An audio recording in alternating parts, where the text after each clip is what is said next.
बिस्मिल्लाहिर्रहमानिर्रहीम, अस्सलाम वालेकुम। आज हम देखेंगे साइकोपैथोलॉजी का लेक्चर नंबर 11। इसके अंदर हम कॉग्निटिव थेरेपी को डिस्कस कर रहे हैं। कल हमने कॉग्निटिव थेरेपी को स्टार्ट किया था, बेसिक चीज़ें देखी थी। आज हम थोड़ा सा इसको आगे लेके चलेंगे और देखेंगे कि थ्योरेटिकल पर्सपेक्टिव या थ्योरेटिकल इन्फ्लुएंस क्या है इस कॉग्निटिव थेरेपी पर। बेसिकली इसके अंदर हम क्या डिस्कस करेंगे, इसके अंदर हम ये डिस्कस करेंगे या ये देखेंगे कि कौन कौन सी थेरेपीज या कौन कौन सी थेरीज जो हैं वो कॉग्निटिव थेरेपी के साथ लिंक करती हैं या इसमें अपना इन्फ्लुएंस रखती हैं कॉग्निटिव थेरेपी के अंदर। या फिर ये हम देखेंगे इसके अंदर कि जो एरन टी बैक है ना, जिन्होंने ये कॉग्निटिव थेरेपी दी है, उन्होंने उनका जो काम है कौन कौन सी थेरी के साथ मिलता है या किस किस थेरी से उन्होंने आइडियाज लिए हैं और इसको डेवलप किया है। ये सारी चीजें इसमें देखेंगे हम, और वो जो थेरीज हम देखेंगे उनको भी थोड़ा थोड़ा डिस्कस कर लेंगे ताकि आपकी रिवीजन भी हो जाए और थोड़ा सा इसके साथ कनेक्ट भी कर सके हम। तो स्टार्ट करते हैं। theoretical influence, although much of Beck's theory of cognitive psychotherapy is based on observation from his clinical work, he and his colleagues have also been somewhat influenced by other theories of psychotherapy. अगरचे वो कहते हैं कि उसका ज्यादातर जो काम है वो बेस करता है उसके अपने जो क्लाइंट्स हैं या अपना क्लिनिकल जो उसका वर्क है ना उस पर बेस करता है, लेकिन वो दूसरी थेरी से भी इन्फ्लुएंस हुए हैं। Cognitive psychology and cognitive science, जिसमें कॉग्निटिव साइकोलॉजी है भी है, जो थेरीज ऑफ साइकोथेरेपी उनसे तो हुआ है, इसके साथ साथ कॉग्निटिव साइकोलॉजी से भी इन्फ्लुएंस हुए हैं, कॉग्निटिव साइंस से भी इन्फ्लुएंस हुए। Because of his training as a psychoanalyst, उसकी ट्रेनिंग जो थी एज अ साइको एनालिस्ट भी उसकी ट्रेनिंग थी, यानी कि वो साइको एनालिस्ट भी था। Beck drew some concepts from psychoanalysis into his own work. इसने कुछ आइडियाज साइको एनालिसिस से भी लिए हैं, ठीक है, ये इंपॉर्टेंट चीज है। Furthermore, there are similarities between cognitive therapy and the work of Albert Ellis. फिर उसके बाद एल्बर्ट एलिस का जो वर्क है उसके काम में और इसमें सिमिलरिटीज हैं। एल्फ्रेड एडलर के काम में भी कुछ चीजें हैं, कुछ आइडियाज हैं जो कॉग्निटिव थेरेपी के अंदर आती हैं। Notably their emphasis on the importance of belief. अब इन्होंने बात की थी बेसिकली, जिनकी ये पीछे बात की है बिलीफ्स की, बिलीफ सिस्टम की बात की है, इसी पर उन्होंने अपनी व्यूज दिए थे। और कॉग्निटिव थेरेपी के अंदर भी हमने कल डिस्कस किया था कि कितनी इंपॉर्टेंस है, ठीक है। Also, George Kelly's theory of personal construct and Jean Piaget work on the development of cognition play a role in understanding cognitions in personality.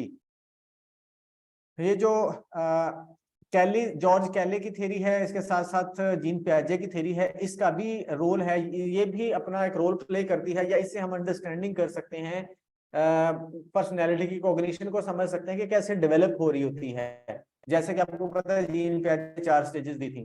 जो कैली है, जॉर्ज कैली, उन्होंने पर्सनल कंस्ट्रक्ट की थ्योरी दी थी, इसको भी आगे डिस्कस करेंगे हम। Attempt to develop computer models of intellectual thinking, an aspect of cognitive science, also contributed to the continuing development of cognitive psychotherapy.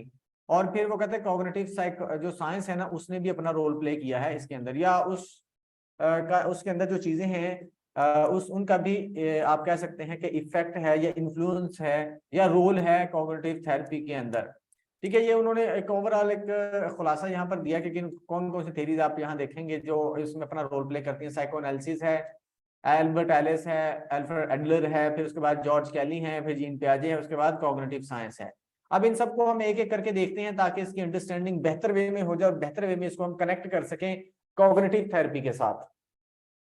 Psychoanalysis and cognitive therapy. Psychoanalysis and cognitive therapy share the view that behavior can be affected by beliefs that individuals have little or no awareness. ये no awareness वाली बात पे गौर कीजिएगा, या तो उसको बहुत कम awareness होती है इन बिलीव्स के बारे में, या फिर उसको अवेयरनेस ही नहीं होती। वो कहता है कि बिहेवियर पर ये बहुत इम्पैक्ट डाल रहे होते हैं, अफेक्ट कर रहे होते हैं बिहेवियर को, हमारे जो बिलीव्स बने होते हैं जिनसे हम बहुत कम अवेयर होते हैं या अवेयर नहीं होते। जैसे कि उसने भी एरन बेक को भी हमने कल देखा था कि उसने भी एक चीज की बात की थी जिनसे हम अवेयर नहीं होते, वो थे थॉट्स, ठीक है।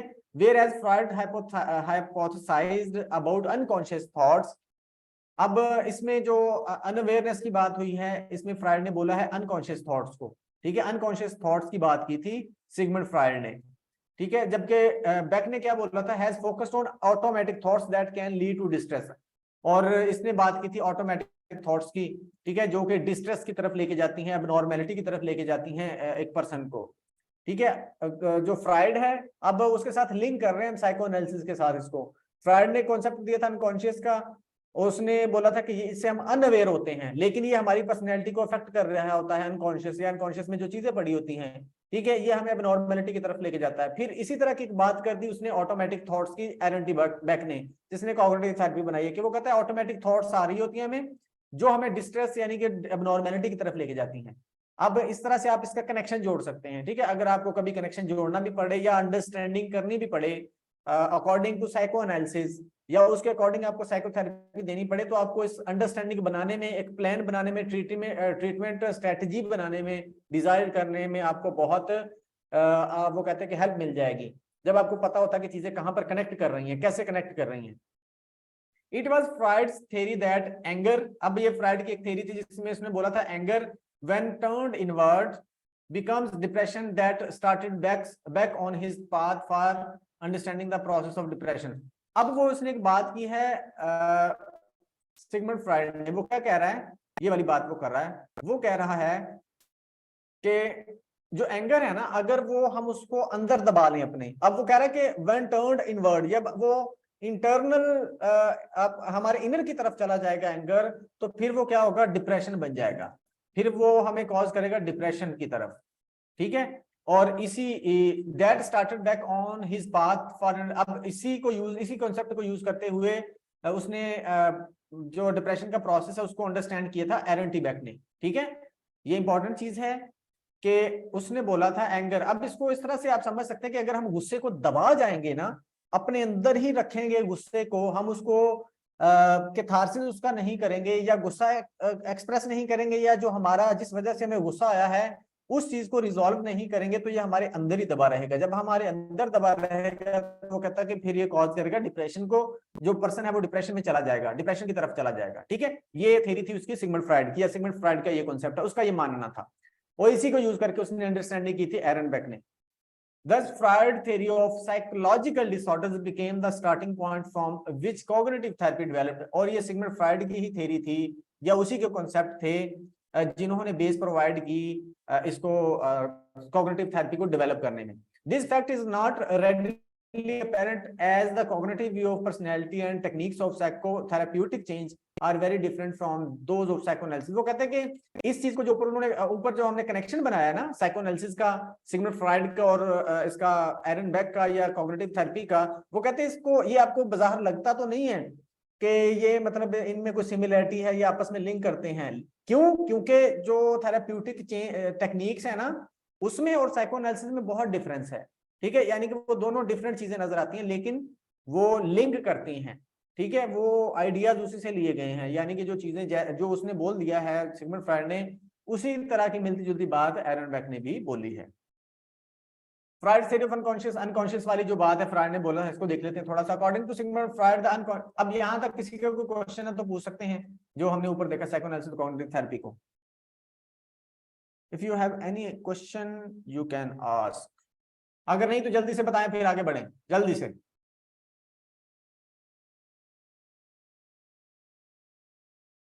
मेरी आवाज लगता है लेट पहुंचती है आप तक।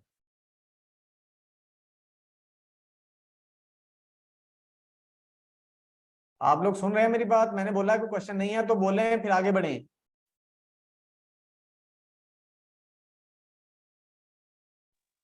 No question sir. वो एक बोल दिया करो ना फिर। आगे बढ़ते हैं। Freud's theory of unconscious. According to Sigmund Freud the unconscious mind is a reservoir of thoughts, feeling, desires and memories.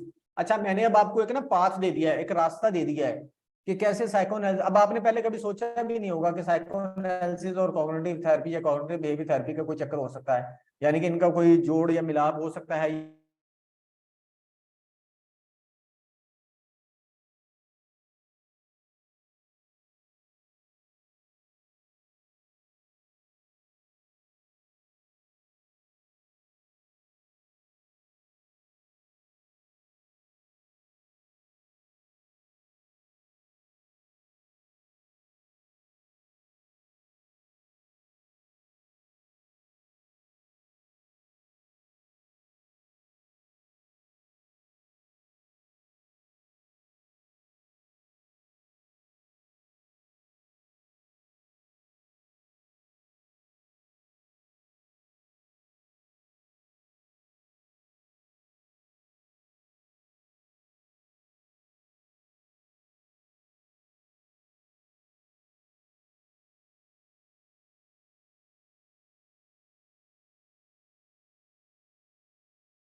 इतनी देर में कोई ये थियोरेटिकल बैकग्राउंड जितना पढ़ा है काइंडली उसे रिपीट कर दे, मैंने लेट ज्वाइन किया था।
हाँ जी, आपको आवाज आ रही है मेरी?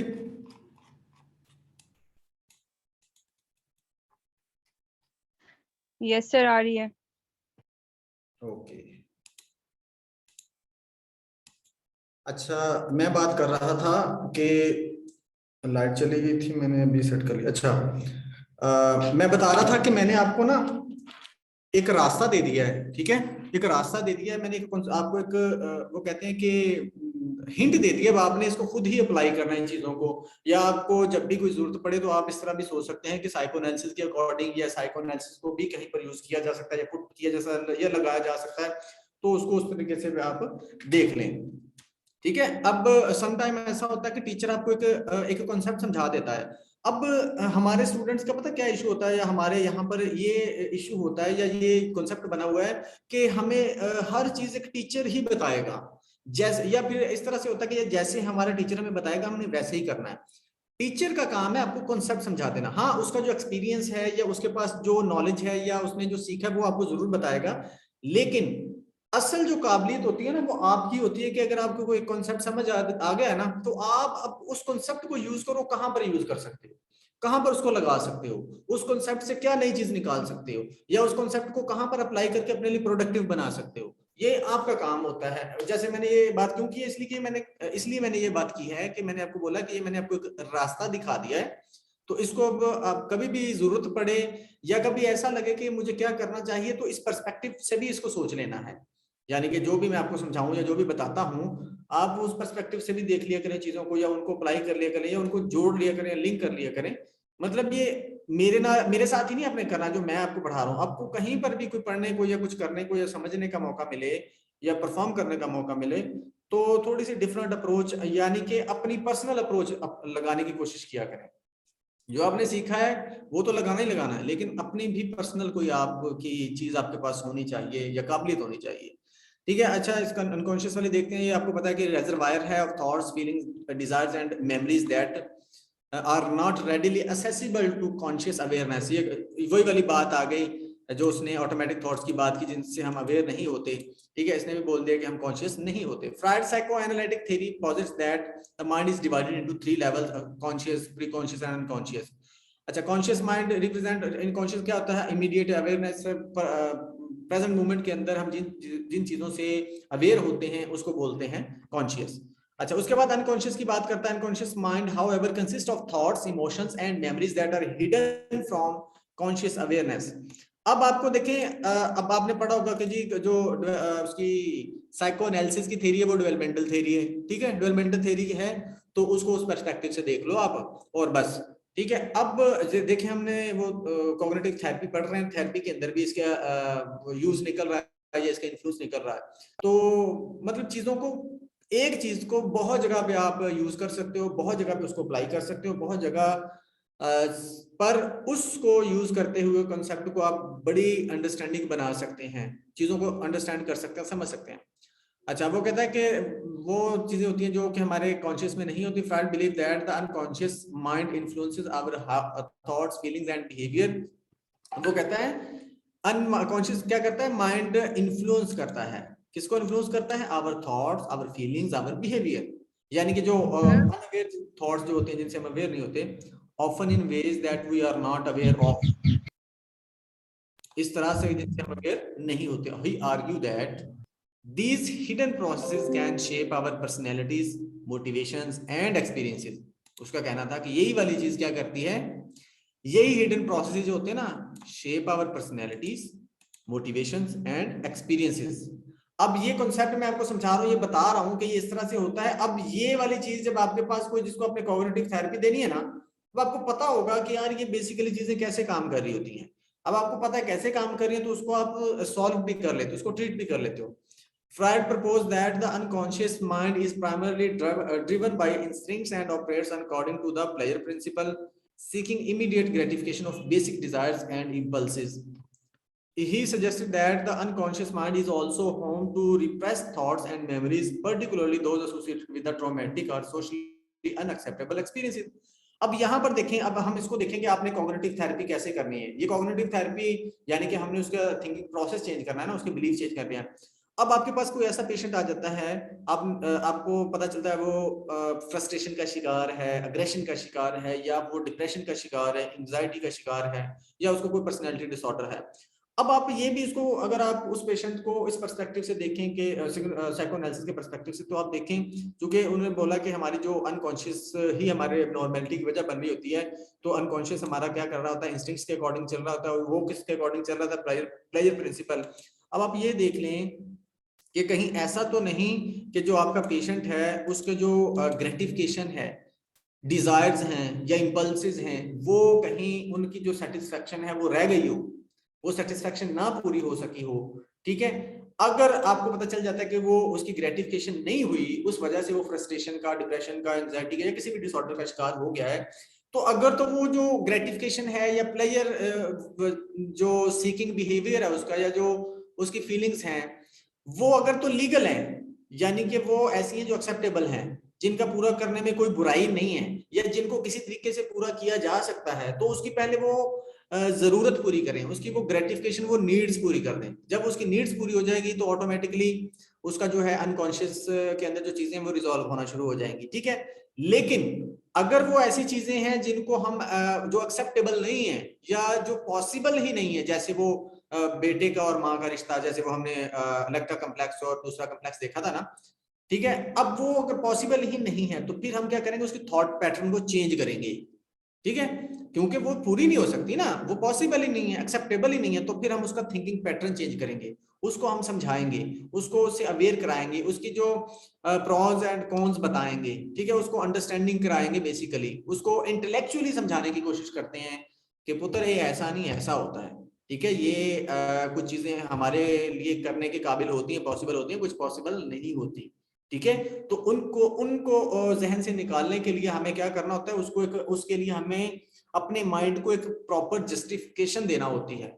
जब हम खुद को जस्टिफिकेशन देना शुरू कर देते हैं, ये सीख जाते हैं, तो हम किसी भी चीज पर काबू पा लेते हैं। ठीक है, मिसाल के तौर पर आपके माइंड में आता है कि मैं अब आपको जरूरत है, नीड है आपकी, ग्रेटिफिकेशन, आप वो क्रेविंग हो रही है। अब आपको पता है कि आपके पास कुछ भी नहीं है, आपके माइंड में फौरन आता है मैं चोरी कर लूं। अब चोरी ऐसी चीज है जो एक्सेप्टेबल नहीं है। ठीक है, अब आप क्या करते हो, अपने माइंड को जब ये देते हो ना, ये रीजन देते हो, लॉजिक देते हो, जस्टिफाई करते हो कि यार चोरी करना ये मुनासिब नहीं, और मैं ये गवारा नहीं करता या मैं गवारा नहीं करती कि मैं कोई अपनी जरूरत चोरी करके पूरी करूं। ठीक है, जो बड़े लोग होते हैं या जो अच्छे लोग होते हैं, अच्छा लड़का या लड़की होती है, वो कभी भी कोई गलत काम करके अपनी ग्रेटिफिकेशन नहीं करती, या कोई भी जरूरत अपनी गलत काम से पूरी नहीं करती। ठीक है, अब आपने उसकी ईगो को चैलेंज कर दिया, जब उसकी ईगो को चैलेंज हुआ तो वो ऑटोमेटिकली रुक जाएगा। ठीक है, उसको पता चलेगा कि यार ये मेरे जमीर पर, मुझे मेरे जमीर को गवारा नहीं है चोरी करना। ठीक है, हमने इस तरह उसका थिंकिंग पैटर्न चेंज कर दिया, उसको टारगेट करके, उसको हिट करके उसकी ईगो को। ठीक है, तो इस तरह से हम इन चीजों को लेके बढ़ते हैं आगे। अब ये नहीं है, बेसिकली मैं यहाँ पर कहना क्या चाहता हूँ कि तुक्का नहीं लगाना। आप कोई भी चीज, आप कोई भी बात उसको बोल रहे हैं ना, कोई एक लाइन भी बोल रहे हैं, एक वर्ड भी बोल रहे हैं, तो उस वर्ड का आपको लॉजिक पता होना चाहिए, मैंने ये वर्ड क्यों बोला है और ये किस तरह से इफेक्ट करेगा मेरे पेशेंट पर, मेरे क्लाइंट पर किस तरह से असरअंदाज होगा ये वर्ड।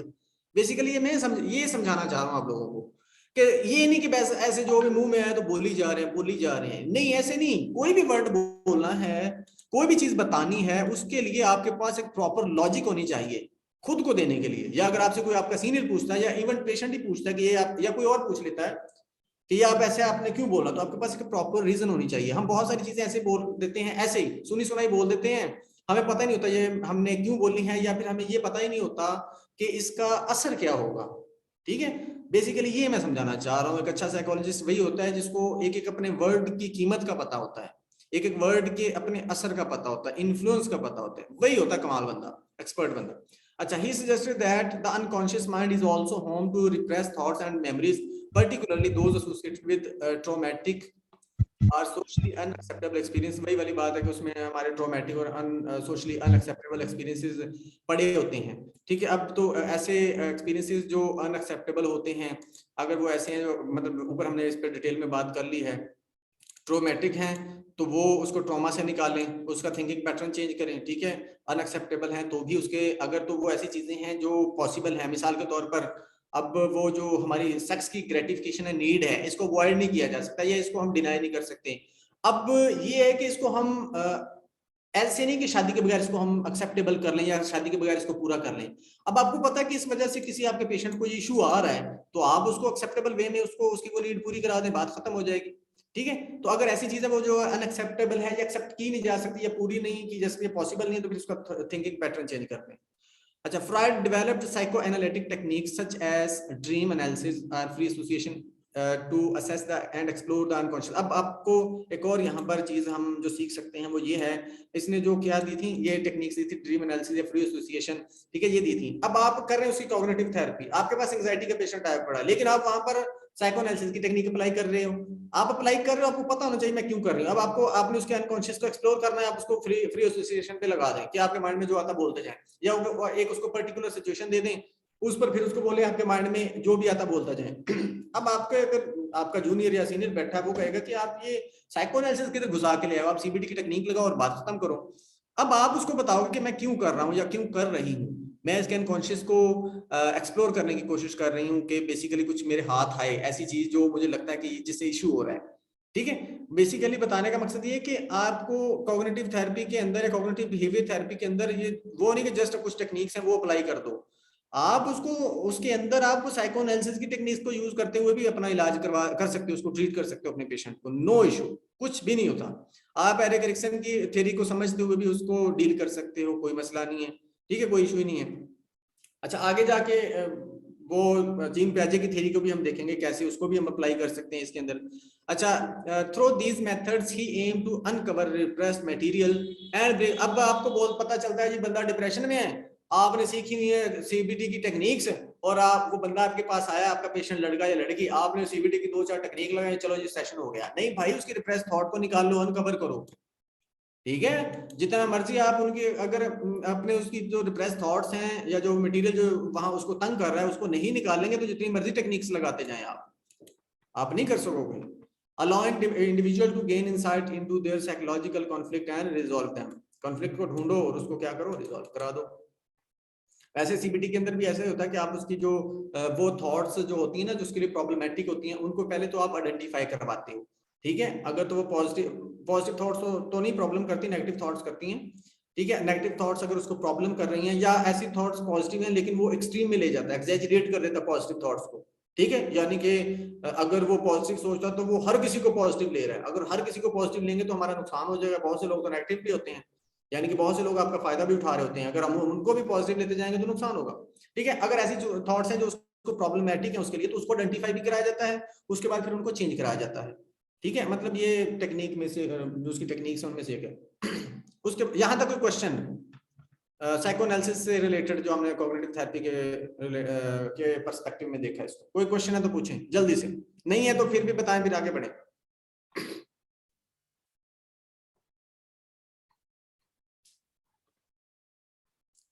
या कोई ऐसा पॉइंट जो रह गया हो मेरी तरफ से?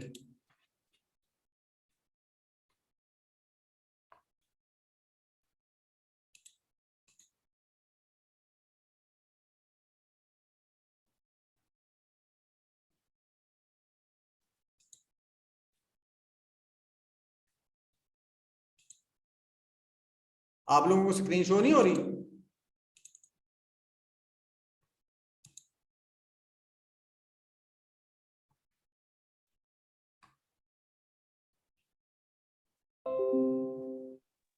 एक्सक्यूज मी सर, सर ये जो आपने बताया है यानी फ्राइड के बारे में आप बता रहे हैं, ये कॉग्निटिव जो थेरेपी है इसके अंदर यानी किस तरह से इम्पेक्ट कर रहा है या इसकी बेस बना था, ये बता रहे हैं?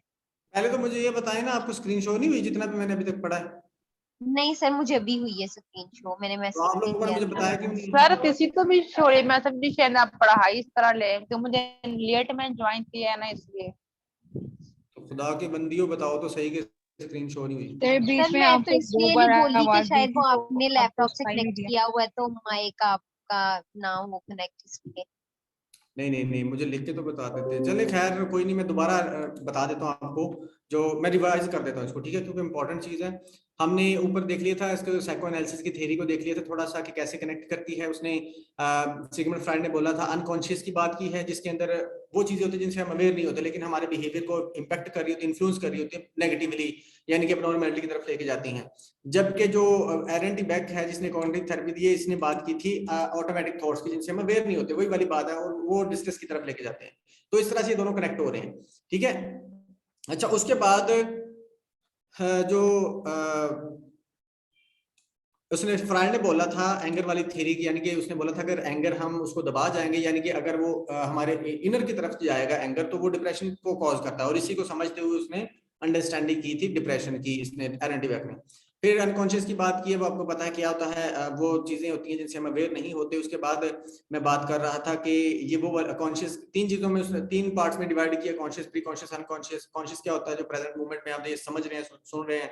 उसके बाद अनकॉन्शियस वो चीजें होती हैं जो कि हमारे थॉट्स इमोशंस पर मुश्तमिल होती हैं और इन्फ्लुएंस कर रही होती हैं हमारे बिहेवियर, फीलिंग्स और थॉट्स को, ठीक है। अच्छा, ऑफन ये वो वाली चीजें जिनसे हम अवेयर नहीं होते, ठीक है। Shape our personalities and motivation experiences, ये हमारी पर्सनैलिटी को शेप करते हैं, मोटिवेशंस और एक्सपीरियंसेस को शेप करती हैं या उनको इफेक्ट करती हैं।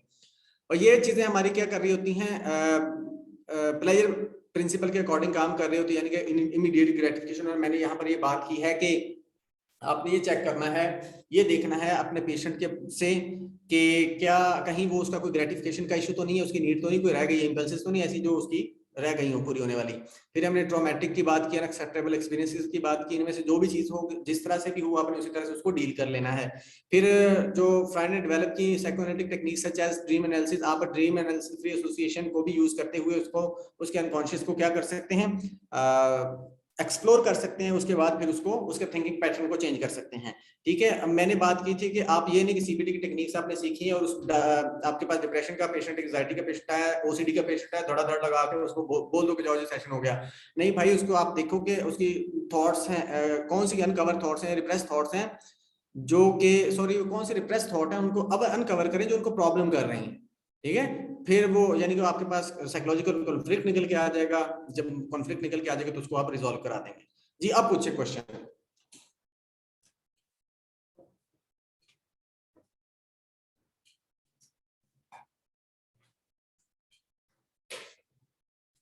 हाँ जी, बोले बोले, क्वेश्चन पूछें, माइक ऑन कर लें।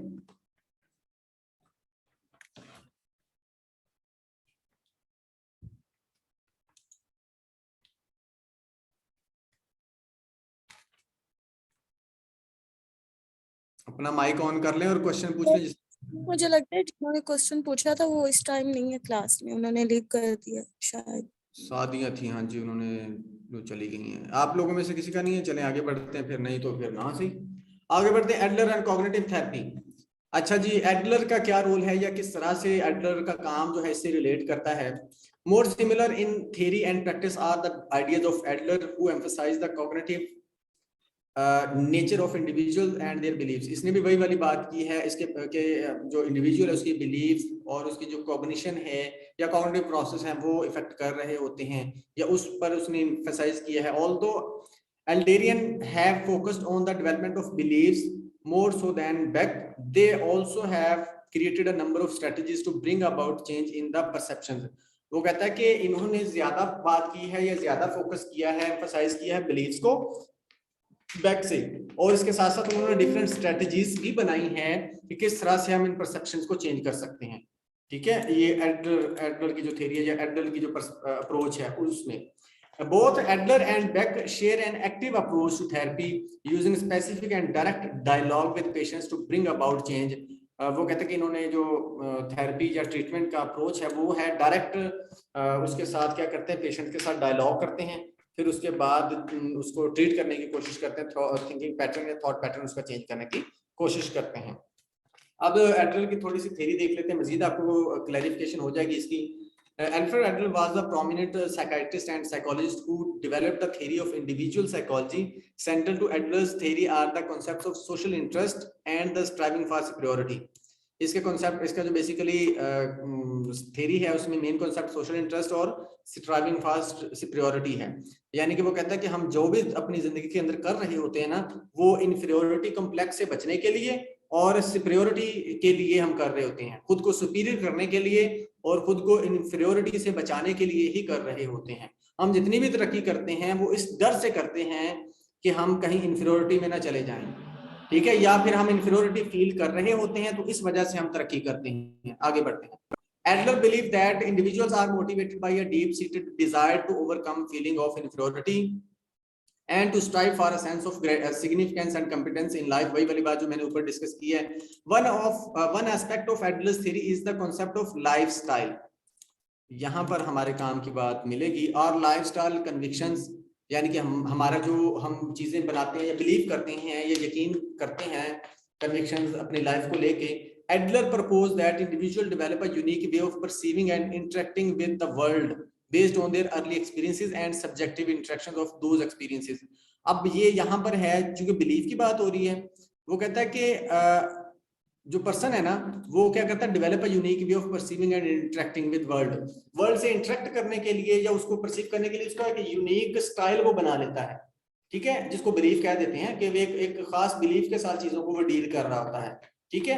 फिर क्या होता है, on their early experiences and subjective interpretation of those experiences. अब ये कैसे बनते हैं, ये बिलीव और परसीविंग या इंटरेक्शन के जो हमारे पास आप कह सकते हैं एंगल्स हैं, वो कैसे बनते हैं। वो कहता है उसके जो अर्ली एक्सपीरियंसेस होते हैं ना, वो जो एक्सपीरियंस होते हैं उसके साथ जिस तरह से उसकी इंटरेक्शन होती है एक्सपीरियंसेस के साथ, वो जिस तरह से उन एक्सपीरियंसेस को इंटरप्रेट करता है ना, उसी बेस पे वो बिलीफ बनते हैं। These lifestyle convictions consist of beliefs, attitudes and values that shape an individual's behavior and choices. और यही उसके behavior और choices बना रहे होते हैं। अब ये behavior उसके नेगेटिव भी हो सकते हैं, पॉजिटिव भी हो सकते हैं, ठीक है। अगर उसके एक्सपीरियंसेस अच्छे हो जाएंगे, उसकी एक्सपीरियंसेस की वो इंटरप्रिटेशन अच्छे से कर लेगा, पॉजिटिवली कर लेगा, तो वो उसके बिहेवियर पॉजिटिवली डेवलप होते चले जाएंगे, अदरवाइज नेगेटिवली होंगे। Adler suggested that individuals develop their lifestyle convictions early in life, influenced by their family environment, birth order and social context. ये वाली चीजें उसको इन्फ्लुएंस कर रही होती हैं, ठीक है। अब जब आपने थेरेपी देनी है या हिस्ट्री लेनी है तो इन चीजों का आपने ख्याल करना है, फैमिली इन्वायरमेंट कैसा है, उसका कैसा था या है, बर्थ ऑर्डर कौन सा था, उसके साथ साथ सोशल कॉन्टेक्स्ट क्या है। अच्छा, अब आप जब हिस्ट्री लेते हैं तो आप ये तो लाजमी पूछते हैं कितने बहन भाई हैं, आपका नंबर कौन सा है। अब आपको ये नहीं पता कि हम क्यों पूछ रहे हैं नंबर कौन सा है, ठीक है।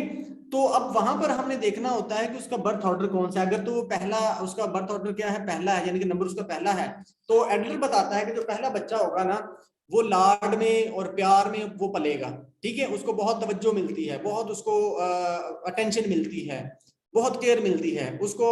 वो क्या बोलते हैं उसको, अब पर्टिकुलर एक वर्ड होता है इस चीज के लिए, बहुत जब पैम्पर किया जाता है तो वो बच्चा, जाहिर सी बात उस पर नेगेटिवली इफेक्ट करती हैं चीजें।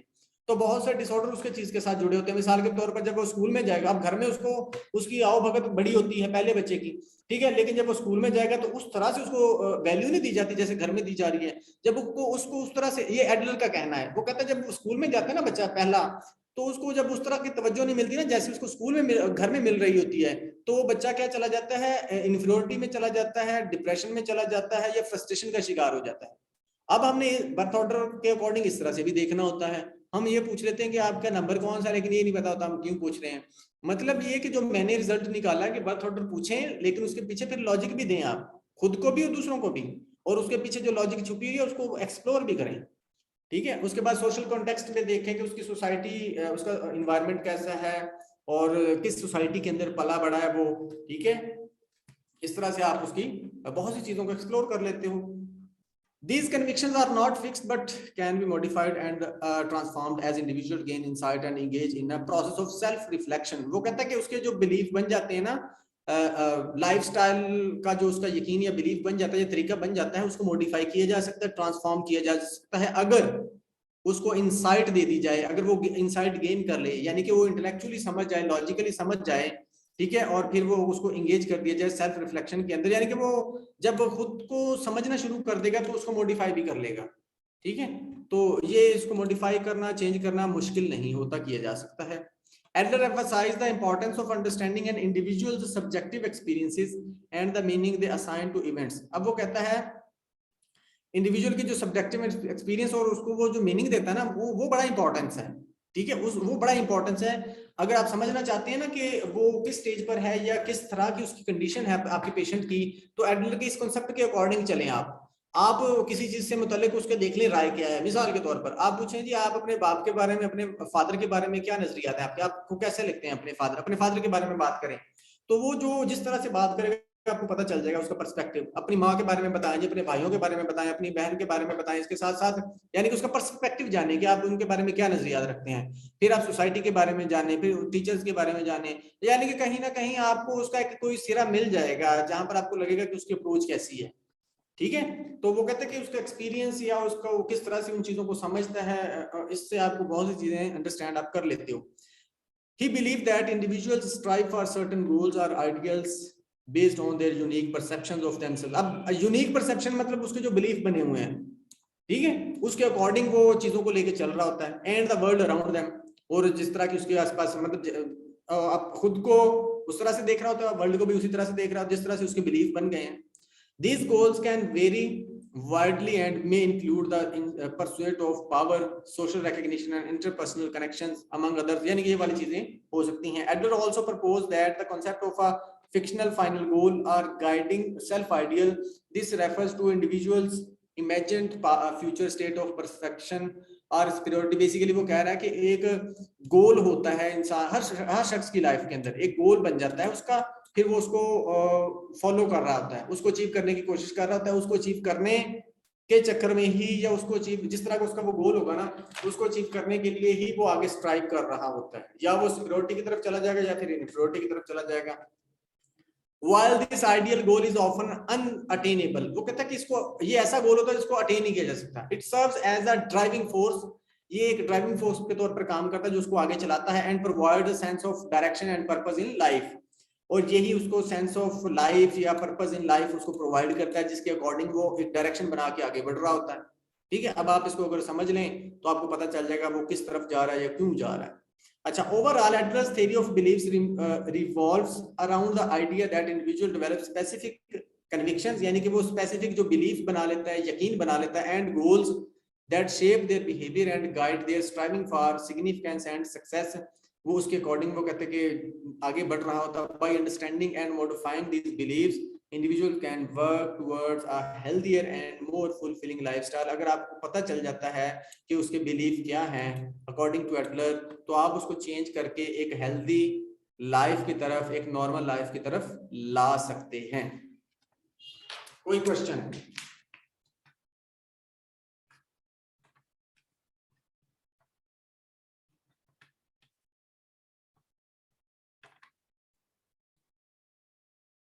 ओके जी, आगे बढ़ते हैं। कोई क्वेश्चन नहीं है तो फिर हम अब एल्बर्ट एलिस को भी पढ़ेंगे। ठीक है, थोड़ा सा ये इसको पढ़ लेते हैं। मैंने सोचा था ये सारे करवा दूंगा आपको, लेकिन 2 थ्योरीज रह जाएंगी, 3 बल्कि।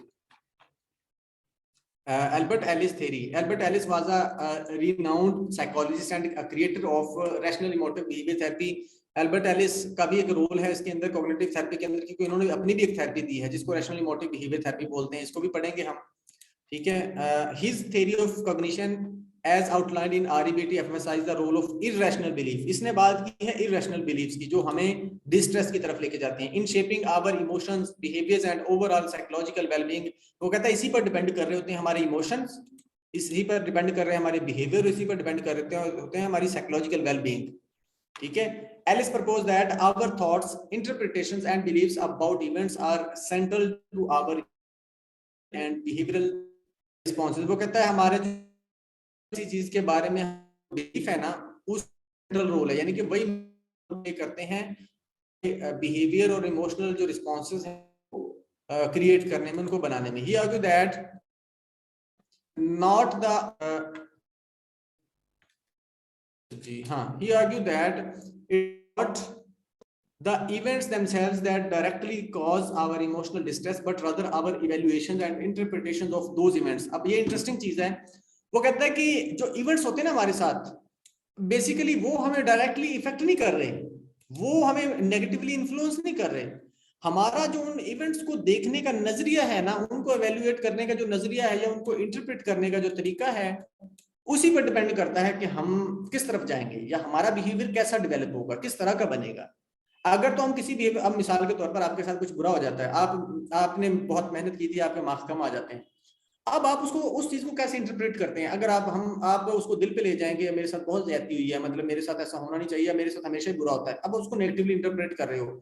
अब वो क्या करेगा, अब वो चीज नेगेटिवली इंटरप्रिटेशन के आप डिप्रेशन में चले जाओगे, उदास हो जाओगे, फ्रस्ट्रेशन का शिकार हो जाओगे, मे बी आप कोई और किसी डिसऑर्डर की तरफ चले जाएं, या फिर आपकी जो लाइफ है वो डिसबैलेंस हो जाए, आप स्टडी छोड़ दो, इतने फ्रस्ट्रेटेड हो जाओ आप. ठीक है. लेकिन अगर आप उसी फेल होने को या मार्क्स कम आने को इस तरह से देखो कि यार कोई बात नहीं, इस दफा आ गए तो कोई मसला नहीं, अगली दफा मजीद मेहनत कर लेंगे, या फिर अल्लाह ताला को यही मंजूर था, कोई मसला नहीं, अगर आज मेरे नंबर कम आ गए, मार्क्स कम आ गए, तो हो सकता है कि अल्लाह ताला इसका बदला किसी और एग्जाम में दे दे या किसी और तरह से दे दे. ठीक है. ये हम अपनी जिंदगी के अंदर अपनी थेरेपी खुद कर रहे होते हैं बहुत सारे कामों के अंदर. मिसाल के तौर पर किसी की अचानक डेथ हो गई, हम उसको जस्टिफाई कर रहे हैं, हालांकि हमें तो ट्रॉमा में चले जाना चाहिए. उस ट्रॉमा से बचने के लिए हम डिफेंस मैकेनिज्म लगाते हैं. हम डिफेंस मैकेनिज्म क्या लगाते हैं, हम कहते हैं कि अल्लाह को मंजूर था, ये तो अल्लाह ताला की मखलूक है, मैं भी अल्लाह ताला की मखलूक है, इन्ना लिल्लाहि व इन्ना इलैहि राजिऊन. ठीक है. हम सब उसी की तरफ से हैं, उसी की तरफ चले जाना है. ये कह के हम खुद की थेरेपी कर लेते हैं, उस ट्रॉमा से बच जाते हैं. ठीक है. तो वो कहता है कि इवेंट्स हमें वो इफेक्ट नहीं कर रहे, यानी कि किसी की डेथ होगी, वो उसकी डेथ होना या उसका मर जाना हमें इफेक्ट नहीं करेगा, उस मर जाने को हम लेते किस तरह से हैं वो इफेक्ट करता है हमें. ठीक है. Alice believed that the irrational beliefs and thought patterns contribute to emotional disturbances and maladaptive behaviors.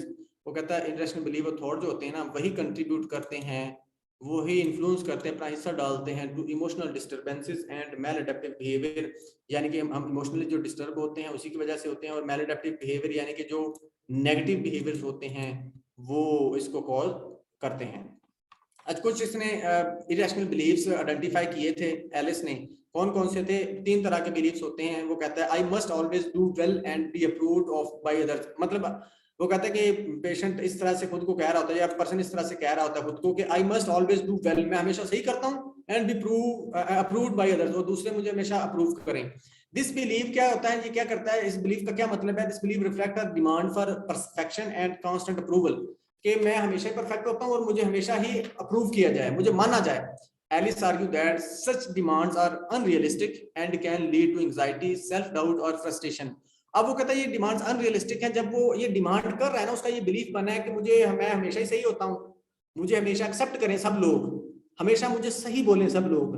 अब जब वो सोसाइटी के अंदर जाएगा ये चीज लेने के लिए, उसको नहीं मिलेगी. जब उसको नहीं मिलेगी तो फिर वो क्या करेगा, वो एंजाइटी की तरफ जाएगा, सेल्फ डाउट की तरफ जाएगा, फ्रस्ट्रेशन की तरफ चला जाएगा. आपने क्या करना है, आपने उसका ये बिलीफ चेंज करना है कि पुत्र के बच्चों ऐसा नहीं होता, आप हमेशा सही नहीं होते, आप बहुत दफा गलत भी होते हो, और आपने ये एक्सेप्ट भी करना है. और हर दफा इवन आप सही भी हो ना, तो हर दफा आपको लोग अप्रूव नहीं करेंगे, यानी कि एक्सेप्ट नहीं करेंगे. बहुत दफा ऐसा होता है कि आप सही भी होते, लोग आपको गलत कह रहे होते हैं. ठीक है. आप सियासतदानों का हाल देख लें, बहुत सारे सही भी होते हैं, उनको गलत कह रहे होते हैं. ठीक है. बहुत सारे मतलब बेशुमार मिसालें ले सकते हैं ना, कि अगर आप बाज़ दफा ऐसा होता है आप राइट पे होते हो, लेकिन उसके बावजूद आपको सजा मिल जाती है, उसके बावजूद आपको गलत साबित कर दिया जाता है या आपको गलत माना जाता है. तो यही चीज आपने उसको समझानी है लॉजिकली, उसके माइंड में बिठाओ कि भाई ठीक है, होता है, मतलब ये लाइफ का हिस्सा है, आप हमेशा सही नहीं होते। अगर सही भी होते हो लाजमी नहीं कि हर दफा ही आपको अप्रिसिएशन मिले, सम टाइम आपको लोग गलत बोल भी देते हैं, सही होने के बावजूद गलत बोल देते हैं। दोनों अप्रोचेस आपने उसको दे देनी है कि यार आप सही नहीं होते हमेशा, लेकिन अगर आप सही भी हो तो लाजमी नहीं कि दूसरे एक्सेप्ट करें। ठीक है, आप खुद को सेटिस्फाई करें, अगर आप खुद सेटिस्फाई हैं तो दूसरों को भाड़ में झोंकें। और दूसरी बात, अगर आप गलत हो तो दूसरे आपको एक्सेप्ट नहीं करेंगे, आप उस चीज को भी मानो कि यार मैं गलत हूँ, एक्सेप्ट मुझे कैसे करें, वो कैसे प्रूव करें। मैं यानी कि 2-3 ये एंगल्स बनेंगे, दोनों 3 एंगल्स उसके जहन में बिठा देने हैं, तो उम्मीद है कि अफाका हो जाएगा। उसके बाद सेकंड जो है belief, others must treat me fairly, kindly and considerately at all times। अब ये बिलीफ क्या है? This belief suggests that individuals have a strong entitlement to fair and kind treatment from others। वो दूसरों से ये कहता है कि मेरे साथ हमेशा ही अच्छा किया जाए। ठीक है, ये बिलीफ उसका ये बन गया है, हमेशा वो कहता है मेरे साथ अच्छा ही किया जाए, अच्छा ही इसको रुकिए। When this belief is not met, अब ये जब ये ऐसा नहीं होगा, it can lead to anger, resentment and feeling of victimization। अब ऐसा नहीं होगा तो वो कहे, वो ये मतलब इन चीजों की तरफ चला जाएगा जो उसको एबनॉर्मलिटी की तरफ ले जाएंगे। उसके बाद थर्ड क्या है? I must avoid comfort discomfort and have an easy life without experiencing pain और इनकन्वीनियंस। अब वो ये बिलीव रहता है कि मुझे डिस्कम्फर्ट से अवॉइड करना है, ठीक है, यानी कि इम्तिहान में नहीं मुझे पढ़ना है, and have an easy life, मतलब मेरे लिए आसानी आसानी हो। This belief reflects a desire for constant comfort and avoidance of challenging or difficult situations। Alice argued that this belief hinders personal growth and resilience। अब वो उसकी पर्सनल ग्रोथ और रेजिलियंस को क्या करता है?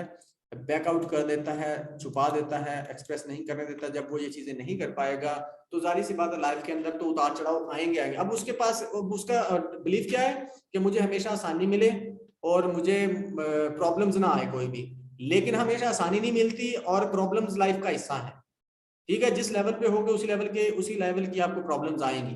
अब ये चीज वो उसका बिलीफ है कि मुझे नहीं मिलेंगी या मुझे नहीं मिलनी चाहिए, लेकिन जब उसको मिलेंगी तो वो फिर एबनॉर्मलिटी की तरफ जाएगा। नॉर्मल है ये, मतलब एबनॉर्मलिटी की तरफ जाएगा, ये ऑब्वियस है।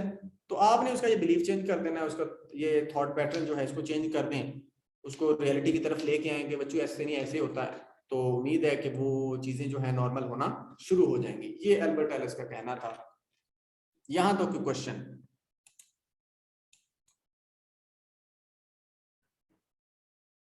हमारा लेक्चर एंड हो गया, कोई क्वेश्चन है तो पूछें।